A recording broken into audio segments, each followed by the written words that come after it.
is good, YouTube? Quinn Wade Basketball Analysis coming to you with a quick video. I wanted to let you guys know I got some new merchandise available, not just t-shirt anymore. I got different type of t-shirt, different type of shirts and logos that you can purchase on my spread shirt, and also hoodies now. We have expanded and added more to the channel and more merchandise for the brand. Thanks for supporting. It will be in the description and the links will be in the comment section below. Thanks for helping me and supporting the movement. Quinn Wade Basketball Analysis. I'm going. What is good, YouTube? Fresh off of beating that Last of Us 2. I had to take a break to come back to y'all with a new video today.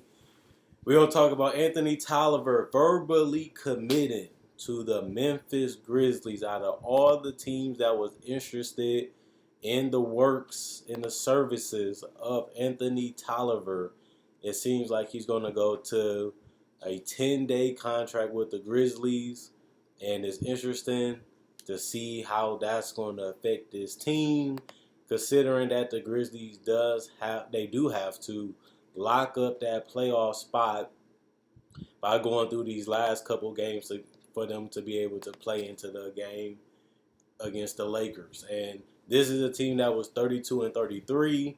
They have a lot of young talent on this roster.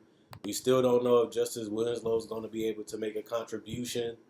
We're still interested in seeing what's going to happen with this particular team and how they will play. They had some rough spots in the beginning of the season. They had some good spots in the middle of the season. And as the season was ending, they had some rough spots again. That's what you expect from a young team, struggling to close games, losing leads, and especially trading some of the veterans that they did at the trade deadline, and then having multiple injuries to guys like Jaren Jackson really helped this team struggle. And even though they was able to find their footing while the Pelicans and other teams struggle to catch up, they still have to, play their best basketball to lock up one of their spots. Even though the odds and the rules are for them to lock it up, they still have to go out there and do their job and finish what they have started. I think that they should have had the spot anyway because they literally put themselves in this position. I understand that teams still had a chance to catch them, and you do have to give them those games. But at the same time, the Memphis Grizzlies still has, like I said, the rules favoring them to lock it up anyway. And now we just have to see them get it done, which I believe that they will, because they really don't have to do as much to lock it up. Even though the teams like the Spurs and like the Pelicans and Phoenix and Portland, some of those teams are very tough, and they do have enough talent to compete to lock this spot up. It's just way too beneficial to the Grizzlies, which it should be because they are a couple games up on all these teams. They should get the benefit of the doubt and a higher chance to finish with that seed, considering that they already own it. And, it's fair to a certain extent for all teams to have at least a shot, because that's all they had anyway as the season was winding down, and a lot of these teams wasn't playing their best basketball either. So there's really no scary thing that should be in the mentality of these Grizzlies. Now, Antony Tolliver, for people that don't know, he is a guy that has been around the league, has been a great solid vet, has been able to play meaningful minutes, has been able to come off the bench, has been able to take less and not even play that much throughout seasons, just because he is a guy that's older. He still do add floor space, and he is a guy that can play stretch four. He can sometimes play threes depending on what lineup is out there. Not the greatest defender, not the worst player in the league, but he is a solid player that can play. If Jaren Jackson or somebody gets injured, he can give them something instead of just having a roster spot with a guy that really is not going to play or even contribute if he does.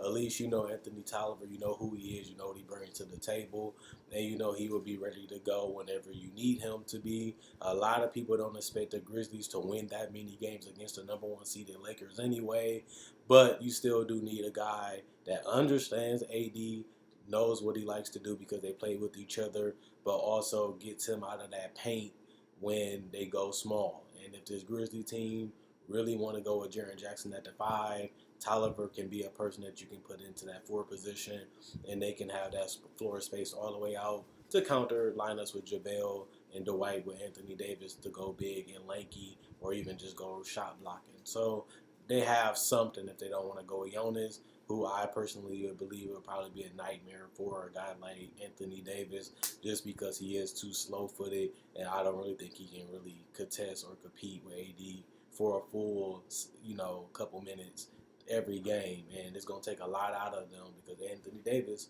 is obviously one of the top 10 players in the league, and with LeBron James always being a pass-first player and putting a lot of pressure at that rim, you are going to need to be fast and quick if you want to have a chance to contest or even get in the passing lanes to make it more tougher to get the ball to AD, or you just want to make it uglier to have guys that can cover space so that LeBron don't have those clear-cut baskets to the rim where he can punish you all the time. So the Grizzlies, they got their work cut out for them either way it go.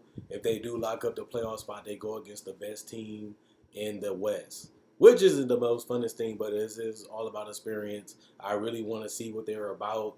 They have beat the Lakers before in the regular season. I know regular season and postseason is two different things, which is true, but that is a confidence builder, knowing that you can go out there and compete with these guys, knowing that you can go out there and have a chance and a legitimate shot of beating them.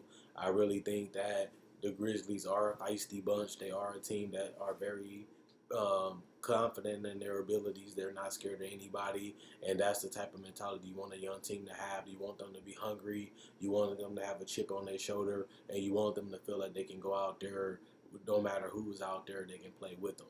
And I think that that's their mentality, and that's how they have played all season, and that's what has helped them get a chance to lock up a playoff spot faster than a lot of us thought. A lot of us thought that the Memphis Grizzlies would take years to possibly get back to the playoffs, and now they have a chance to do that right after they got rid of Mike Conley and Marcus Gasol.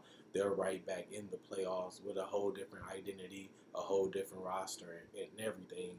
And they have rebuilt it so fast on the fly, and a lot of it was because of their pickups of Dylan Brooks, but not only that, the drafting of John Morant has been a positive one. He is the Rookie of the Year for this season, but also nailing the Jaren Jackson pick, nailing the Brandon Clark, and taking gambles on other guys that people have gave up on or people just didn't want anymore, like the Jonas Valanciunas and those type of guys. And they still have found ways to, with their lack of shooting, in my personal opinion, they have found ways to still have a decent defense and a decent offense, and that's something that you don't see out of young teams either, is them being able to, literally compete on those ends on the court. Usually they give up a lot of points or they don't score enough, especially when you don't have a shooter, and nobody on this team is averaging over 20 points per game. So they don't really have a dominant go-to efficient scorer right now. You could say John Morant, but he doesn't really take over games consistently. He gets hot. He has good quarters from time to time, but he hasn't been dominant just yet. He can get there in the future, but they don't have a dominant player just yet. But Jaren Jackson has been fantastic shooting the ball. He has been letting that thing fly quickly as soon as he gets open, as soon as he gets an opportunity. He doesn't hesitate. He's confident and has a lot of belief in his jump shot, and it has so far prevailed for him. And that's the interesting thing for me to see when he's healthy, with Justice Winslow, with other guys on this roster healthy. How will they play together, since they did make some trades? Some guys was in and out of the lineup because of injuries. What this team looks like, what they really made of, and how they will play together on the biggest stage, considering that most of these guys haven't even made it to the playoffs, haven't really played in this type of environment, and they don't really have a lot of veterans. And the veterans they do have, outside of Jonas and another one, they haven't really did anything in the playoffs or really, been dominant in the playoffs either. So there's a lot of question marks for the Grizzlies, but we have had that coming into this season, and they have proved us all wrong so far outside of the hardcore Grizzlies fans. So they have something to celebrate, something to be proud of if they still make the playoffs after this little couple games. But other than that, I really want to see what they do. I really want to see how they play. Will they get blew out? Will they get embarrassed? Will they stay close? Will they blow games? Will they steal a couple games? Can they really compete with the Lakers at full strength now that they're fully healthy? I really want to know. I really want to see. And everybody want to see. The legends are made in the playoffs. What is John Morant going to do? Is he going to dominate? Is he going to struggle? Is he going to be having a name to be remembered? Is he going to have one of those postseason where everybody's going to be hyped for his sophomore season just because he was so great in the playoffs. These are all things we won't know, we don't know, and we can't wait to find out. And we ain't got that much long if they do decide to go with the season. So other than that, this has been fun. I have enjoyed it. Tolliver is a decent piece. He is a decent player, and I do think that he can, fill some type of roles that they need just in case something goes bad, somebody gets injured, or something just don't go their way. At least they know they got a guy that can fit right in, do exactly what he needs to do, and if he doesn't play, he's not going to whine, complain, or be, moody about it. He's just going to accept it, whether he's playing or not. And when they do need him, he's going to be prepared. He's going to be ready to go, and he's going to give them floor spacing. So that's better than nothing. And I think that this can be a solid pickup with no real risk at it. He is what he is. You know what he brings to the table, and that's a good player to have on your roster when you do need them. But other than that, that's the end of the video. Check out my website, analysisplayground.com. Link in the description, comment section below. Check out my Facebook page, analysisplayground.com. Link in the description, comment section below. Like on Facebook to show support. If you don't like on Facebook, that's fine, but like the video. Please share. I make videos just like this. I do cover the playoffs, predictions. I do cover free agency, trade deadline, season previews, summer league. I do break down players, rookies, and legends. So if you love basketball, you can't get enough of it. You really enjoy it. I try to make a video every single day, especially with the season and everything going on. So if you love it, can't get enough of it, this is the channel for you. But other than that, subscribe. Thank you for supporting. Thank you for liking. Thank you for buying the merchandise and showing the love and support any way you can. Quinn Wade, Basketball Analysis, I'm gone. And let me know what you guys think about Tolliver, the Grizzlies, and what they can possibly do in the playoffs against the Lakers in the comment section below. And remember, I do read every single comment, so make sure you know that just in case you want to just tell me how you think I'm not going to read it, I will. But I'm gone. Let me know what you guys think. Have a good day, and I'll be back with another video tomorrow.